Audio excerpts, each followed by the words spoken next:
Where'd you find this?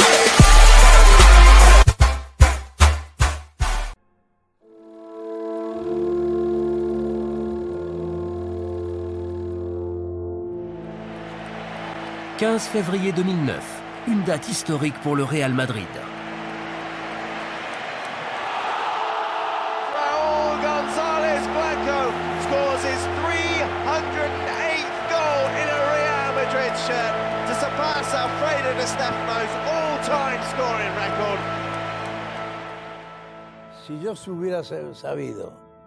Si j'avais su qu'il y aurait un concours du plus grand nombre de buts marqués, j'en aurais marqué beaucoup plus.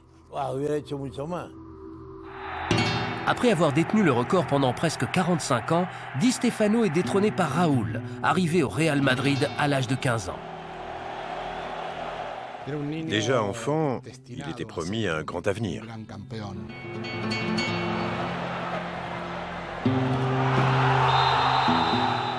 À 17 ans, il n'arrêtait pas de marquer. Il battait tous les records.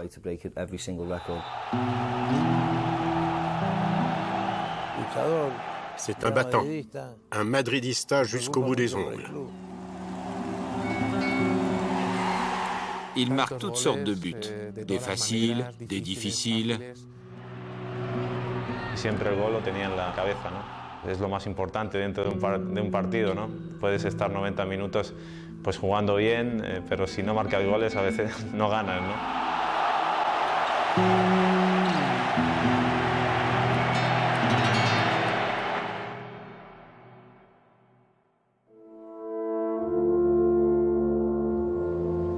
Madrid est une des villes qui voit toujours grand, et Raúl a accompli le plus grand des exploits. Il a battu le record de buts marqués avec la sélection espagnole et le Real de Madrid. Il est devenu un des symboles de la ville. Tout commence dans un des quartiers les plus pauvres du sud de la ville, San Cristóbal de Los Angeles. Raúl y naît le 27 juin 1977 et fréquente l'école Ramón Gómez de la Serna. À la sortie des classes, il assouvit sa passion pour le football en jouant au sein du club local. Il commence à y jouer à 11 ans en poussin et se fait vite remarquer par Renato de la Cour, un de ses premiers entraîneurs.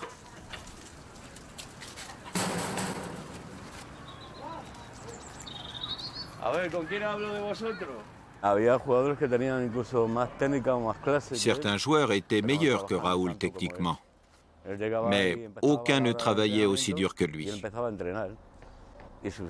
À l'entraînement, il bossait pendant que ses coéquipiers bavardaient. C'est surtout un battant. Il n'était pas exceptionnel techniquement, mais il travaillait dur.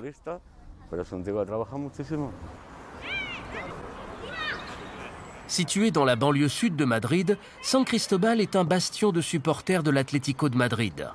Raúl n'échappe pas à la règle. Son père est lui aussi un fervent supporter de l'Atlético, et son fils le comble de bonheur en rejoignant cette équipe à l'âge de 13 ans. Il ne vivait que pour l'Atlético comme son père.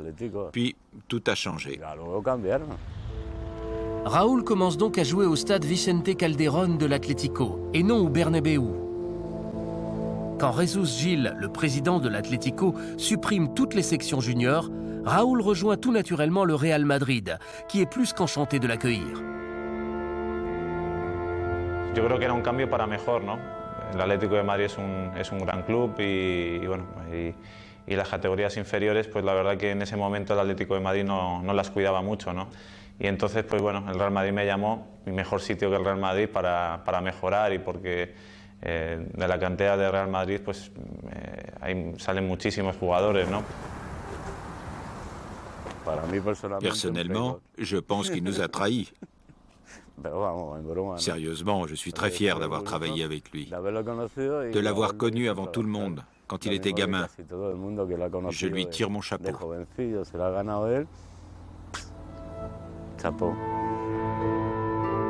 Raúl se retrouve donc au Bernabéu, mais parmi des centaines de jeunes espoirs. Il intègre l'équipe 3 du Real, où il attire l'attention de l'entraîneur Valdano.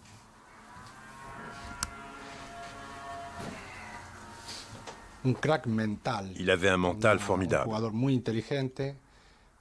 Il était intelligent, ambitieux Et il avait l'esprit de compétition. Il était très dynamique. Ce n'était pas un joueur très puissant, pas particulièrement rapide, ni doué techniquement. Le secret de son succès était dans sa tête. Para mí ha sido una persona que me inculcó una confianza y unos valores muy importantes, ¿no? Porque de pronto, siendo un niño, porque tenía 17 años, encontrarte pues, en el mejor equipo del mundo, jugando, en la que siempre hay muchísima responsabilidad, mucha exigencia, mucha presión, pues es la verdad que me ayudó mucho con su confianza. Je me souviens la veille de son premier match, je lui ai annoncé qu'il allait jouer. Je pense te faire jouer demain, mais j'ai peur que tu aies le trac. Il m'a répondu, si vous voulez gagner, faites-moi jouer. Si vous ne voulez pas gagner, faites jouer quelqu'un d'autre. Il avait une grande confiance en lui, surtout pour un gamin de cet âge.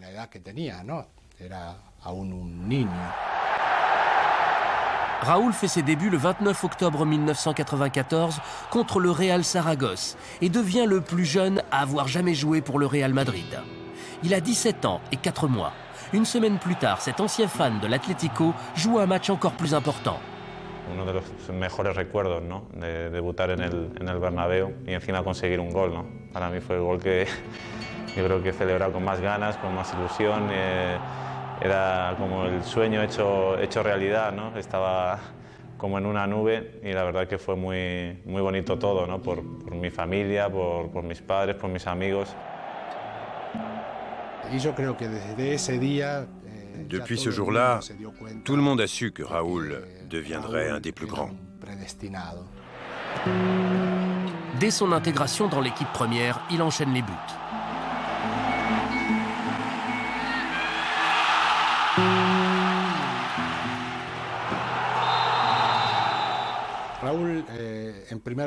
Raúl est avant tout un buteur. Il a des facilités par rapport aux autres dans la surface de réparation. Il est futé, il pense bien plus vite que son adversaire. Il était très intelligent.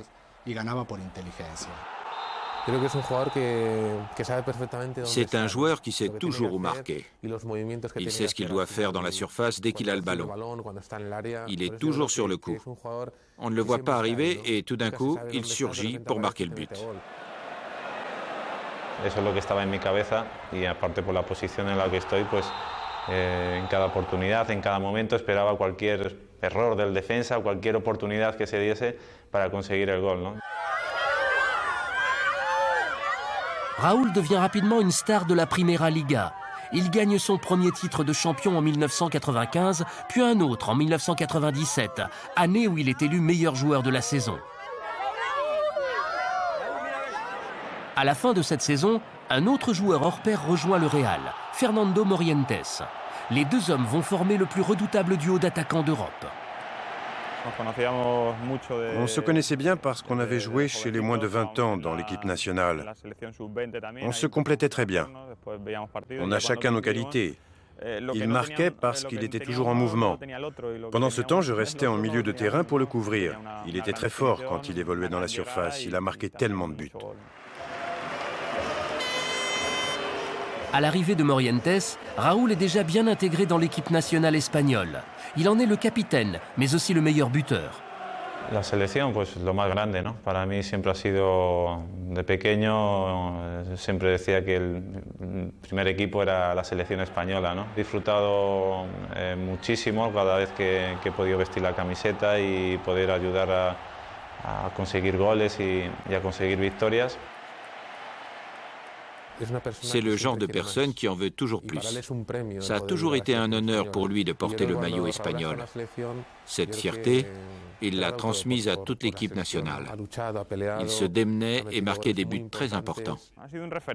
Raúl a toujours été et restera une référence pour l'équipe espagnole, grâce à son charisme et à son professionnalisme sur le terrain et hors du terrain. Il est un modèle pour tout jeune joueur espagnol. Mais c'est avec Madrid que Raúl va connaître les plus grands moments de sa carrière. même si les images en noir et blanc des anciens succès madrilènes restent toujours la référence. C'était l'époque où Alfredo Di Stefano régnait sur le Bernabéu et où Madrid dominait le football international.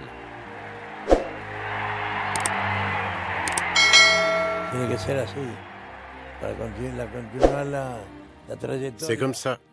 Le club doit accumuler les victoires. C'est comme une flamme. Sans trophée, la lumière vacille et s'éteint.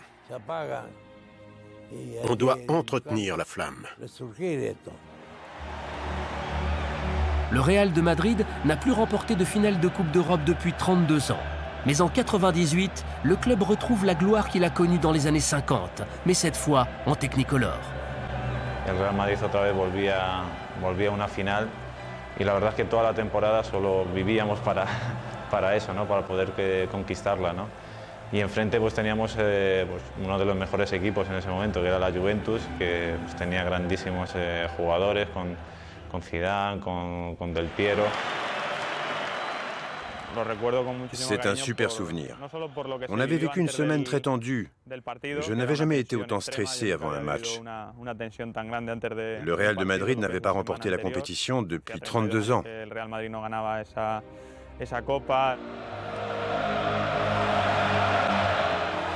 Teníamos la oportunidad de hacer historia y así fue, ¿no?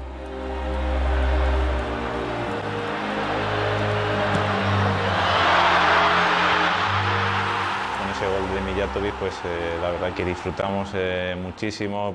La gente se volcó no solo en Madrid, en toda España.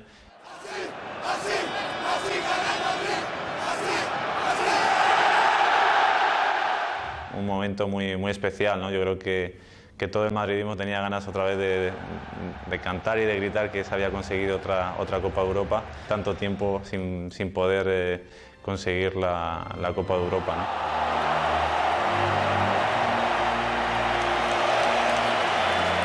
Y luego, bueno, a los 2 años tuvimos otra vez la oportunidad de llegar a otra final contra un equipo español, que el Valencia, que había hecho una gran Liga de Campeones. Y esa, la verdad, fue una final que disfrutamos mucho más, ¿no? Ya no teníamos tanta presión y tanta tensión.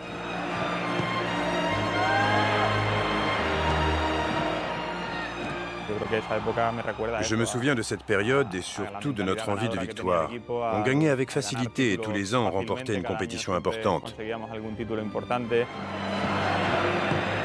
la suerte de marcar un gol en esa final. Había tenido mi primer hijo hace 2 meses antes, ¿no? Y bueno, para mí fue una final muy bonita, ¿no? Y muy especial, ¿no? La segunda, pues todo fue mucho más tranquilo y disfrutando de cada momento mucho más, ¿no?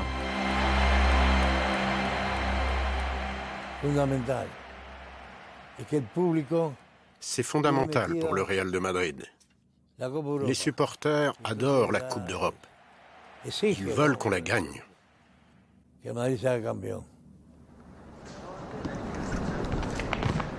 Avec 2 Coupes d'Europe gagnées en 3 saisons, le Real Madrid retrouve sa magie et sa légende. Il est proclamé équipe du XXe siècle et Raúl, comme Di Stefano en son temps, devient le symbole du club madrilène. On pourrait dire que Raúl a été bien plus que le capitaine du Real Madrid. C'était presque un président de substitution, un directeur sportif de substitution. Il était à la base de tout ce qu'accomplissait le club. Il est devenu bien plus qu'un footballeur. C'est un phénomène de société en Espagne.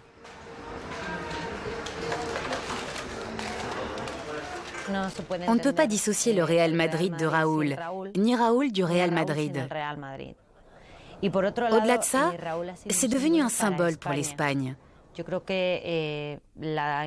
Son influence en tant que joueur a transcendé Madrid. Et il est même devenu un symbole national. L'Espagne est très fière de lui. Le pays avait besoin d'un joueur comme Raúl pour représenter notre football au niveau mondial.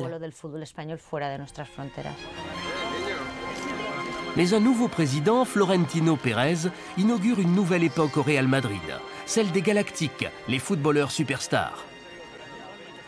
Si la politique des Galactiques présente une image romantique, elle illustre aussi un aspect cynique du foot. Elle ne s'intéresse pas à tous les bons joueurs, mais aux joueurs rentables. C'est une histoire de marketing et d'image. En exploitant la marque Real de Madrid pour conquérir le monde, les arguments commerciaux menacent de déséquilibrer une équipe déjà brillante sur le terrain. Le Real Madrid avait déjà gagné la Coupe d'Europe 2 fois en 3 saisons. 3 ou 4 joueurs avaient été achetés très cher. C'était les Galactiques, tandis que des gars comme Hierro, qui était une véritable légende, ou même Roberto Carlos, probablement le meilleur latéral gauche de tous les temps, n'étaient pas catalogués comme Galactiques. C'était bizarre. D'un seul coup, on communiquait sur 3 ou 4 joueurs, et les autres étaient mis à l'écart. Ça a créé des tensions.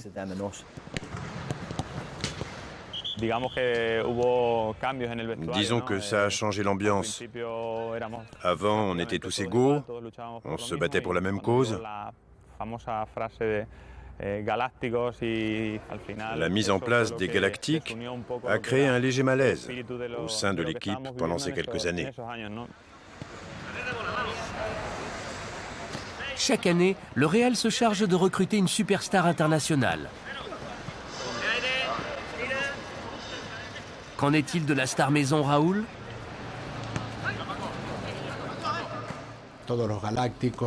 Les Galactiques nous relient au reste du monde, mais Raúl nous rattache aux valeurs historiques du Real. Il représente ses valeurs. Il sait ce que représente ce club et il le transmet à ses coéquipiers. D'une certaine manière, c'était un meneur pour tous ces grands joueurs qui arrivaient dans le club à cette époque. De todos los grandes jugadores que iban llegando al club. C'est très difficile de dire que Raúl est un galactique pour une raison très simple. Raúl, plus que n'importe qui, déteste cette étiquette et ce qu'elle signifie. C'est un joueur qui considère que le football est une affaire de travail, d'engagement, et il estime que les valeurs fondamentales du sport, comme le mérite ou le goût de l'effort, ont été perdues de vue. Raúl continue de marquer des buts et d'accumuler les titres. Après tout, au Real de Madrid, il n'y a que ça qui compte. Eran muchísimos jugadores de muchísima calidad, pero lo más importante era el valor humano, ¿no? Y eso yo creo que lo tenían todos. Una época bonita y otra no tan bonita porque también pues no se consiguieron los títulos y cuando en este club tan importante pues no se ganan o no se cumplen los objetivos, pues bueno, pues las cosas no son tan buenas, ¿no? Malgré les tensions au sein de l'équipe, les Galactiques vivent quelques moments éclatants. En 2002, avec Figo et Zidane, ils remportent une nouvelle finale de la Ligue des Champions. Encore une fois, Raúl se charge d'inscrire le premier but. Mais cette finale restera dans l'histoire pour le but marqué par Zidane.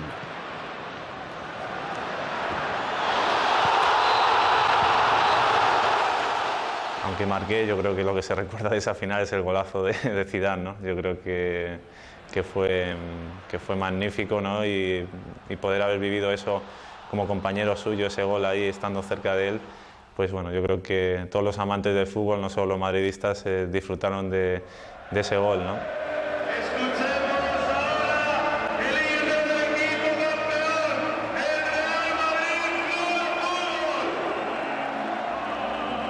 L'équipe du XXe siècle est de nouveau championne d'Europe. C'est la 9e fois pour Madrid et la 3e pour Raúl. L'identification du Real de Madrid à la Coupe d'Europe a commencé dès les premières années de la compétition et est devenue une des caractéristiques du Real.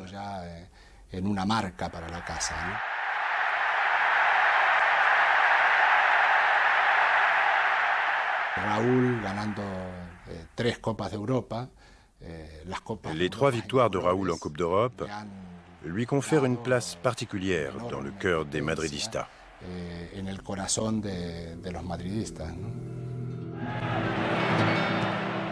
Au niveau de l'équipe nationale, il en va différemment. Bien que meilleur buteur espagnol de tous les temps, le succès n'est pas toujours au rendez-vous.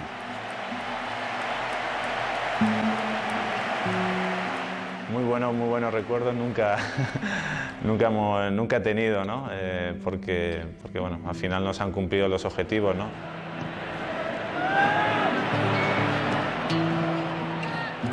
Luego ha habido en otros campeonatos pues, que he marcado goles pues, en mundiales, como el de Corea. Ese mundial yo creo que bueno, pues, estuvimos cerca de poder hacer algo grande. Bueno, ha habido momentos buenos, ¿no? Pero el que soñaba y que esperaba, pues bueno, no lo he podido vivir desde el campo, ¿no? Como jugador, ¿no? Raúl vit probablement la plus grande déception de sa carrière quand Luis Aragonés ne le sélectionne pas pour l'Euro 2008. Raúl n'est pas retenu en équipe nationale, mais les supporters, eux, ne l'oublient pas. Raúl est le cœur de l'équipe. C'est le meilleur joueur du championnat. Le meilleur. Raúl ne devrait pas être dans l'équipe. Je suis désolé, il devrait juste jouer avec Madrid, pas dans l'équipe nationale. On ne disait pas « Regardez tous les buts que Raúl marque, il devrait être dans l'équipe ». C'était bien plus violent que ça. On disait « Comment le manager de l'équipe nationale a-t-il osé ne pas le sélectionner ?» Mais on entendait aussi « Hors de question qu'il joue, ce serait une véritable honte ». On n'arrivait pas à analyser rationnellement la situation de Raúl. Sous la direction d'Aragonés, l'Espagne gagne l'Euro 2008. C'est le premier trophée remporté par l'équipe nationale depuis 44 ans. Mais pour beaucoup de gens, il manquait Raúl. Il nous a manqué. C'était triste de penser à lui ce soir-là. C'était le joueur espagnol par excellence. Celui qui avait défendu nos couleurs plus que quiconque. Gagner l'Euro sans lui, c'était un peu bizarre. Bien, bueno, contento, ¿no? Está claro que con un poco de envidia sana, ¿no? Pues de poder estar allí, ¿no? Pero al no estarlo, pues animando mucho al equipo, a la selección y disfrutando, ¿no? del juego de la selección que fue la mejor.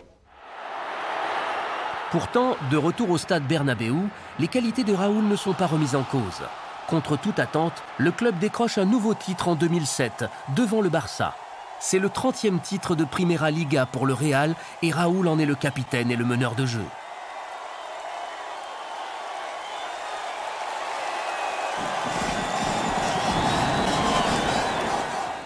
Yo creo que este es el título de la unión, del grupo, del colectivo, del trabajo, y eso les ha sido gracias a todos mis compañeros, al cuerpo técnico, que forman la gran familia del Real Madrid por nosotros. Grâce au nombre de buts marqués, Raúl se rapproche du record du meilleur buteur de tous les temps, détenu par Alfredo Di Stefano. En février 2009, Raúl inscrit son 308e but avec le Real et devient le meilleur buteur de l'histoire du club.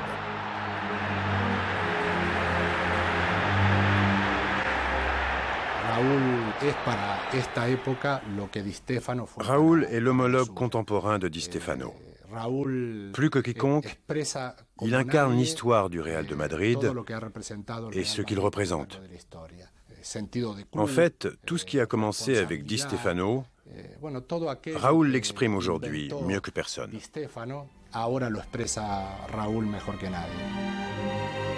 Il en faut évidemment beaucoup pour impressionner Don Alfredo, le parrain du Real Madrid. Mais il semble que le club puisse réellement s'enorgueillir de ces deux légendes. Les gens l'aiment parce qu'il est né ici à Madrid. C'est un membre de la famille du Real, de la grande famille du Real Madrid.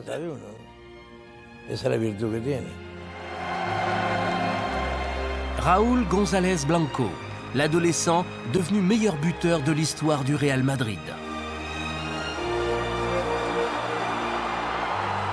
Real Madrid para mí es el club más grande, es mi casa, es donde he crecido y me he formado como persona, donde he crecido, donde me han dado muy buenos consejos, donde mucha gente se ha preocupado por mí para que mi carrera pues fuese avanzando.